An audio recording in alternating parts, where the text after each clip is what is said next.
ಚಿಕ್ಕಬಳ್ಳಾಪುರ ಲೋಕಸಭಾ ಕ್ಷೇತ್ರದಲ್ಲಿ ಜಿದ್ದಿನ ಸ್ಪರ್ಧೆ ಏರ್ಪಟ್ಟಿದೆ. ಒಂದು ಕಡೆ ರಕ್ಷಾರಾಮಯ್ಯ, ಮತ್ತೊಂದು ಕಡೆ ಸುಧಾಕರ್. ಅಭಿವೃದ್ಧಿಯ ಹರಿಕಾರ ಅಂತ ಹೆಸರು ಪಡೆದಿರ್ತಕ್ಕಂಥ ಸುಧಾಕರ್ ಒಂದು ಕಡೆ ತಮ್ಮ ಹೋರಾಟವನ್ನು ಮುಂದುವರಿಸಿದರೆ, ಮತ್ತೊಂದು ಕಡೆ ಹೊಸಮುಖ ರಕ್ಷಾರಾಮಯ್ಯ ಕೂಡ ತಾನೇನು ಕಡಿಮೆ ಇಲ್ಲ ಅಂತ ಕಣಕ್ಕಿಳಿದಿದ್ದಾರೆ. ಇದರ ನಡುವೆ ಸುಧಾಕರ್ ಅವರ ಧರ್ಮಪತ್ನಿ ಕೂಡ ಉರಿ ಬಿಸಿಲಿನಲ್ಲಿ ಮನೆ ಮನೆಗೂ ಭೇಟಿ ಕೊಡೋದ್ರ ಮುಖಾಂತರ ಮತಯಾಚನೆ ಮಾಡ್ತಾ ಇದ್ದಾರೆ. ಅವರ ಮತಯಾಚನೆ ಯಾವ ರೀತಿ ಇದೆ ಅವರನ್ನ ಕೇಳಿ ತಿಳ್ಕೊಳ್ಳೋಣ. ಮೇಡಮ್, ಪ್ರಚಾರಕ್ಕೆ ಇಳಿದಿದ್ದೀರಿ, ಹೇಗಿದೆ ಈ ಪ್ರಚಾರ? ನಮಸ್ಕಾರ. ಇವತ್ತಿನ ಪ್ರಚಾರ ತುಂಬ ಚೆನ್ನಾಗಿದೆ. ಪ್ರತಿ ಊರಲ್ಲೂ ಹೋಗ್ತಿದ್ದಂಗೂ ಯಾವಾಗಲೂ ಹೇಳ್ತಿದ್ದೀನಿ, ಎಲ್ಲರೂ ಅಷ್ಟೇ ಖುಷಿಯಾಗಿ ವೆಲ್ಕಮ್ ಮಾಡ್ತಿದ್ದಾರೆ ನನಗೆ.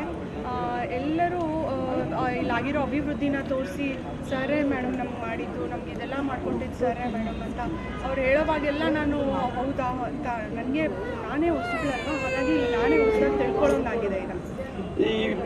ಈ ಸಮ್ಮರು ಜೊತೆಗೆ ಎಲೆಕ್ಷನ್ ಬಹಳಷ್ಟು ಬಿಸಿ ಇದೆ. ಇದ್ರ ಮಧ್ಯೆ ಮಹಿಳೆಯರು ಇಷ್ಟು ನಿಮ್ಮ ಜೊತೆಯಲ್ಲಿ ಬಹಳಷ್ಟು ಜನ ಹರಿದು ಬರ್ತಾ ಇದ್ದಾರೆ. ಈ ಸಂದರ್ಭದಲ್ಲಿ ಮಹಿಳೆಯರು ಪ್ರಚಾರಕ್ಕೆ ಇಳಿದಿದ್ದಾರಲ್ಲ, ನಿಮಗೆಲ್ಲ ಏನು?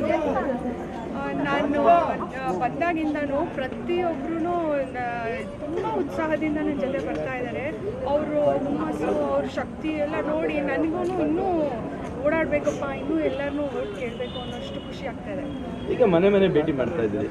ಸರ್ಕಾರ ಆಡಳಿತದಲ್ಲಿರ್ತಕ್ಕಂಥ ಕಾಂಗ್ರೆಸ್ ಸರ್ಕಾರ ಈಗಾಗಲೇ ಗ್ಯಾರಂಟಿ ಯೋಜನೆಗಳು ಅಂತ ಒಂದು 5 ಯೋಜನೆಗಳನ್ನು ಕೊಟ್ಟು ಮಹಿಳೆಯರನ್ನು ಅತಿ ಹೆಚ್ಚಾಗಿ ಮನವೊಲಿಸಿಕೊಂಡಿದೆ. ಅಂಥ ಸಂದರ್ಭದಲ್ಲಿ ನೀವು ಮನೆ ಮನೆಗೆ ಭೇಟಿ ಕೊಟ್ಟಂಥ ಸಂದರ್ಭದಲ್ಲಿ ಆ ಥರದ ಮಾತುಗಳೇನಾದರೂ ಕೇಳಿಬರ್ತಿದೆಯಾ, ಅಥವಾ ಸುಧಾಕರ್ ಪರವಾಗಿ ಓಟಿನ ಮಾತುಗಳು ಕೇಳಿಬರ್ತಾ ಇದೆಯಾ? ಅವ್ರು ಆ ಗ್ಯಾರಂಟಿ ವಿಷಯಗಳು ಹೇಳ್ತಾನೆ ಇಲ್ಲ. ನಾವು ತಪ್ಪು ಮಾಡಿಬಿಟ್ವಿ ಮೇಡಮ್, ನಾವು ತಪ್ಪು ಮಾಡಿಬಿಟ್ವಿ, ನಾವು ಒಳ್ಳೆ ಕೆಲಸ ಮಾಡೋರನ್ನ ನಾವು ಕಳ್ಕೊಂಡ್ಬಿಟ್ವಿ, ನಾವು 10 ತಿಂಗಳಿಂದ ತುಂಬ ಅನುಭವಿಸ್ತಾ ಇದ್ದೀವಿ, ನಾವು ಯಾರ್ದೋ ಮಾತು ಕೇಳಿ ನಾವು ಮೋಸ ಹೋಗ್ಬಿಟ್ಟಿದ್ದೀವಿ, ನಾವು ಈ ರೀತಿ ಮೋಸ ಹೋಗಲ್ಲ ಈ ಸರಿ, ನಾವು ಬೆಂಬಲ ಕೊಡೋದು, ನಮಗೆ ಇಲ್ಲಿ ಅಭಿವೃದ್ಧಿ ನೋಡಬೇಕು ಅಂದರೆ ನಮ್ಗೆ ಸುಧಾಕರ್ ಸರೇ ಬರಬೇಕು, ನಾವು ಕಷ್ಟಪಟ್ಟು ನಿಮಗೋಸ್ಕರ ಓಡಾಡ್ತೀವಿ ಅಂತ ಅವರೇ ನನ್ನ ಜೊತೆ ಉರಿ ಬಿಸಿಲಲ್ಲಿ ಓಡಾಡ್ತಾ ಇದ್ದಾರೆ. ಕಳೆದ 10 ವರ್ಷಗಳಿಂದ ಅಧಿಕಾರದಲ್ಲಿದ್ದವರು ಇಲ್ಲಿ ಮೆಡಿಕಲ್ ಕಾಲೇಜ್ ಇರ್ಬೋದು, ರಸ್ತೆಗಳಿರ್ಬೋದು, ನೀರು HMLಗಳಿರ್ಬೋದು, ಇವೆಲ್ಲವನ್ನ ತಂದಂಥದ್ದು ಅವರ ಸಾಧನೆ. ಆದರೆ ಅಷ್ಟು ಸಾಧನೆ ಇದ್ದರೂ ಕಳೆದ MLA ಎಲೆಕ್ಷನಲ್ಲಿ ಸೋತರು. ನೀವು ಧರ್ಮಪತ್ನಿಯಾಗಿ ತುಂಬ ಹತ್ತಿರದಿಂದ ಅವರನ್ನು ನೋಡಿರ್ತೀರಿ, ಯಾಕೆ ಸೋತರು? ಆ್ಯಕ್ಚುಲಿ ನಮ್ಗೆ ಗೊತ್ತಿರೋಂಗೆ ಅವರು ಪಟ್ಟಿರೋ ಕಷ್ಟದ ಕೆಲಸಗಳೆಲ್ಲ ಅವ್ರ ಕೈ ಹಿಡಿಯುತ್ತೆ ಅನ್ನೋ ಒಂದು ಭಾಳ ದೃಢವಾದ ನಂಬಿಕೆ ಇತ್ತು ಅವ್ರಿಗೆ. ಆ ನಂಬಿಕೆ ಎಲ್ಲೋ ಒಂದು ಕಡೆ ಅದು ವರ್ಕೌಟ್ ಆಗಲಿಲ್ಲ. ಇನ್ನೊಂದು ಕಡೆ ನನಗೂ ಅಷ್ಟು ರಾಜಕೀಯ ಬರಲ್ಲ, ಬಟ್ ಕೇಳ್ಪಟ್ಟಿರೋದೇನೆಂದರೆ ಕೆಲವು ವೋಟ್ಸ್ ಅವ್ರ ಪಾರ್ಟಿದವರು ತೊಗೊಂಡಿದ್ದಿದ್ರೆ ನಮ್ಗೆ ಈ ಥರ ಆಗ್ತಾ ಇರಲಿಲ್ಲ ಅನ್ನೋದೊಂದು ನಮ್ಮ ಮಾವನವರು ಮತ್ತು ನಮ್ಮ ಮನೆಯವರು ಮಾತಾಡಿದಾಗ ನಂಗೆ ಅದು ಅರ್ಥ ಆಯಿತು. ಸೊ ಇವಾಗ ಅವರು JDS ಅವರು ನಮ್ಮ ಪಾರ್ಟಿಗೆ ಬಂದಿರೋದು ಒಂದು ಶಕ್ತಿ ಬಂದಂಗಾಗಿದೆ. ಹಾಗಾಗಿ ಅವರು ಮೇಡಮ್ ನಿಮಗೆ ನಾವು ಓಡಾಡೋದು, ನಾವೆಲ್ಲ ಸುಧಾಕರ್ ಸರ್ಗೆ ಓಡಾಡ್ತೀವಿ ಅಂತ ತುಂಬ ಇದರಲ್ಲಿ ಸಪೋರ್ಟ್ ಮಾಡಿ ಓಡಾಡ್ತಾ ಇದ್ದಾರೆ. ಈ ಕಳೆದ ಚುನಾವಣೆಯಲ್ಲಿ ಸೋತಿರ್ತಕ್ಕಂಥ ಸಿಂಪತಿ ಏನಿದೆ, ಆ ಸಿಂಪತಿ ಅಂದರೆ ಮತದಾರರು ಈಗಾಗಲೇ ನೀವು ಭೇಟಿ ಕೊಟ್ಟಾಗ ಜನರೇ ಭಾವನೆ ವ್ಯಕ್ತಪಡಿಸ್ತಾ ಇದ್ದಾರೆ, ನಾವು ಒಂದೊಳ್ಳೆ ನಾಯಕರನ್ನ ಕಳ್ಕೊಂಡ್ವಿ ಅನ್ನೋ ರೀತಿಯಲ್ಲಿ ಇರ್ಬೋದು, ಅಥವಾ ನಮ್ಮ ಅಭಿವೃದ್ಧಿ ಸ್ವಲ್ಪ ಕುಸಿತ ಆಗುತ್ತೆ ಅನ್ನೋಂಥ ಆತಂಕ ಇರ್ಬೋದು, ಇವೆಲ್ಲವನ್ನು ವ್ಯಕ್ತಪಡಿಸ್ತಾ ಇದೆ.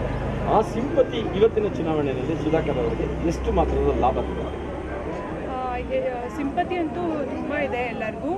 ನಾವು ನಾನು ಆಗಲೇ ಹೇಳ್ದಂಗೆ ನಾವು ತುಂಬ ತಪ್ಪು ಕೆಲಸ ಮಾಡಿಬಿಟ್ವಿ, ನಮ್ಗೆ ಇಷ್ಟು ಅನುಕೂಲ ಮಾಡಿಕೊಟ್ಟು ನಾವು ಯಾರ್ದೋ ಮಾತು ಕೇಳಿ ನಾವು ಮೋಸ ಹೋಗ್ಬಿಟ್ಟಿದ್ದೀವಿ, ಈ ಥರ ನಾವು ಖಂಡಿತ ಮಾಡೋದಿಲ್ಲ ಮೇಡಮ್, ಈ ಸರಿ ನಾವು ನಿಜವಾಗ್ಲೂ ನಿಮಗೆ ಮಾಡೋದು ಅಂತೆಲ್ಲ ಹೇಳಿ ಆ ಥರ ಎಲ್ಲ ಹೇಳಿದಾಗ ಅಟ್ಲೀಸ್ಟ್ ಈಗಲಾದರೂ ಅವ್ರಿಗೆ ಅರ್ಥ ಆಗಿದೆಯಲ್ಲ ಅಂತ ಒಂದು ಸಂತೋಷ ಆಗುತ್ತೆ. ಈಗ ಎಲೆಕ್ಷನ್ ಇನ್ನೇನು ಕೆಲವೇ ದಿನಗಳಲ್ಲಿದೆ, ಎಷ್ಟು ಮತಗಳ ಅಂತರದಿಂದ ನಿಮ್ಮ ಯಜಮಾನರು ಗೆಲ್ಬೋದು? ನನಗದು ಅಷ್ಟು ನಾಲೆಡ್ಜ್ ಇಲ್ಲ ಎಷ್ಟು ಮತ ಅಂತೆಲ್ಲ, ಬಟ್ ಡೆಫಿನೆಟ್ಲಿ ನಾನಂತೂ ಅವ್ರು ಸಪೋರ್ಟ್ ಮಾಡಬೇಕು ಅಂತ ಡಿಸೈಡ್ ಆಗಿ ಪ್ರತಿದಿನ ಕಷ್ಟಪಟ್ಟು ಓಟ್ ಕೇಳ್ತಾ ಇದ್ದೀನಿ. ನೋಡೋಣ ಎಷ್ಟು ಅಂತರದಲ್ಲಿ ಅವ್ರು ವಿನ್ ಆಗ್ತಾರೆ ಅಂತ, ಬಟ್ ನಂಬಿಕೆ ಅಂತೂ ಇದೆ ಪಕ್ಕ ವಿನ್ ಆಗ್ತಾರೆ ಅಂತ. ಅವ್ರ ಪ್ರೀತಿ ನೋಡೇ ನಂಗೆ ಅದು ಅಷ್ಟು ಅನ್ನಿಸ್ತಾ ಇದೆ ನನಗೆ. Thank you.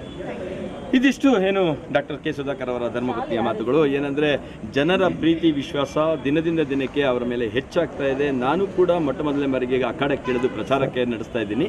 ಈ ಪ್ರಚಾರದ ಸಂದರ್ಭದಲ್ಲಿ ನನಗೆ ಬರ್ತಾ ಇರತಕ್ಕಂಥ ಮಾಹಿತಿ ಪ್ರಕಾರ ಬಹಳಷ್ಟು ಜನ ಈ ಬಾರಿ ಸುಧಾಕರ್ನ ಗೆಲ್ಲಿಸ್ಕೊಳ್ಳೇಬೇಕು ಅಂತಕ್ಕಂಥ ಅಭಿಪ್ರಾಯವನ್ನು ಅವರೇ ವ್ಯಕ್ತಪಡಿಸ್ತಾ ಇದ್ದಾರೆ. ಹಾಗಾದರೆ ನಮ್ಮ ಗೆಲುವು ಖಚಿತ ಗೆಲುವು ನಮ್ಮದು ಅಂತಕ್ಕಂಥ ಭಾವನೆಯನ್ನು ಅವರು ವ್ಯಕ್ತಪಡಿಸ್ತಾ ಇದ್ದಾರೆ.